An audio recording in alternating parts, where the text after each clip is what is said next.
मंगलमय बेला के साथ आज हम कक्षा 6 के छात्र एवं छात्र एक हिंदी गान की प्रस्तुत करने जा रहे हैं। इसी गान का नाम है अशोक हृदय परिवर्तन। इसी गान के मुख्यतः 5 पात्र हैं: सम्राट अशोक, रानी पद्मा, संवाददाता, सैनिक एवं बौद्ध भिक्षु। यह कहानी कलिंग युद्ध क्षेत्र से शुरू होती है और जाकर अशोक के बौद्ध धर्म के स्वीकार होने के साथ इसका अंत होता है। एकांकी कुछ इस प्रकार है।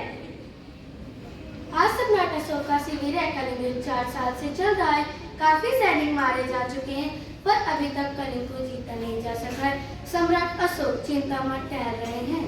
आज 4 वर्ष से कलिंग के साथ युद्ध चल रहा है, पर पता नहीं हम कलिंग को जीत क्यों नहीं पा रहे हैं। तभी एक संवाददाता प्रवेश करते हैं। महाराज अशोक की जय हो। गुप्तचर से ज्ञात हुआ है कि युद्ध में कलिंग नरेश मारे गए हैं। मैं किस मुंह से कहूँ कि कलिंग को जीत लिया गया है? ऐसा क्यों कहते हो? क्योंकि आज भी कलिंग दुर्ग के फाटक बंद हैं। बंद फाटक को खुलवाने के लिए कल मैं स्वयं युद्ध करने जाऊंगा। जाकर सेनापति से कह दो। जैसी आज्ञा महाराज। संवाददाता चले जाते हैं। प्रातःकाल का समय था। सम्राट अशोक अपने घोड़े पर सवार होकर सैनिक तथा सैनिकों के साथ कलिंग दुर्ग के सामने खड़े हैं। दुर्ग के फाटक आज भी बंद हैं।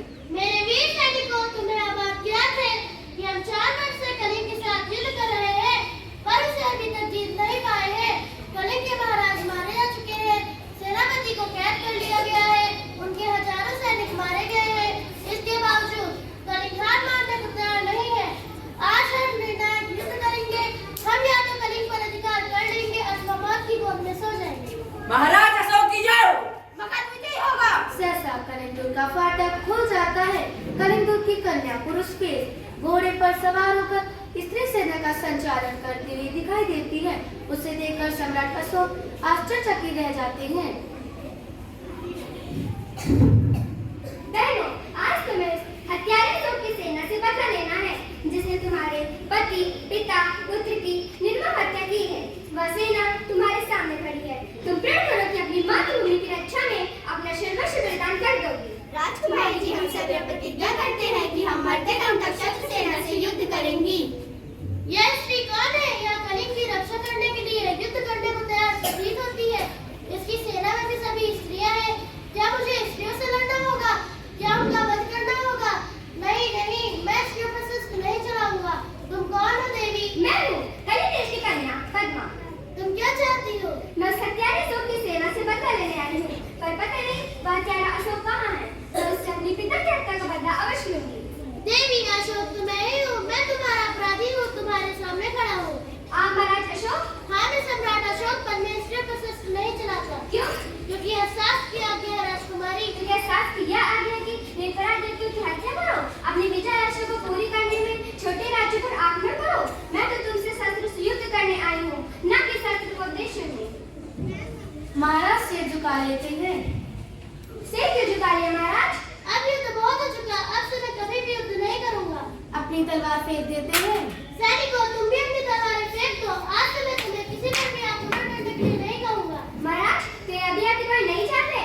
मैं किसी बुलावे में नहीं आऊंगी। मैं अपने पिता की हत्या का बदला अवश्य लूंगी। तो लीजिए, मैं आपका अपराधी हूँ, आपके सामने खड़ा हूँ। मैं अपना सिर झुका रहा हूँ। आज इसे काट कर अपना बदला पूरा कर लीजिए। मेरी प्रतिज्ञा अटल है। तो क्या आपका हृदय परिवर्तन हो गया महाराज? राजकुमारी जी, आप ऐसा कह सकती हैं। मैंने अपने हृदय की बात आपको कह दी है।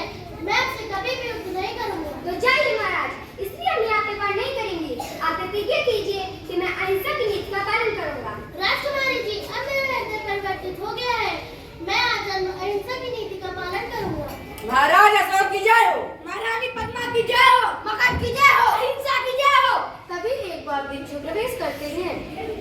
सम्राट अशोक, क्या तुमने अहिंसा बताकर अहिंसा को अपना लिया है? हाँ महाराज। तो प्रतिज्ञा करो, अब अहिंसा ही मेरा धर्म होगा। मैं सबसे प्रेम करूंगा। अब अहिंसा ही मेरा धर्म होगा। मैं सबसे प्रेम करूंगा। बोलो बुद्धं शरणं गच्छामि, धर्मं शरणं गच्छामि, संघं शरणं गच्छामि। बुद्धं शरणं गच्छामि, शरणं शरणं गच्छामि, संघं शरणं गच्छामि। धन्यवाद। आपका दिन मंगलमय।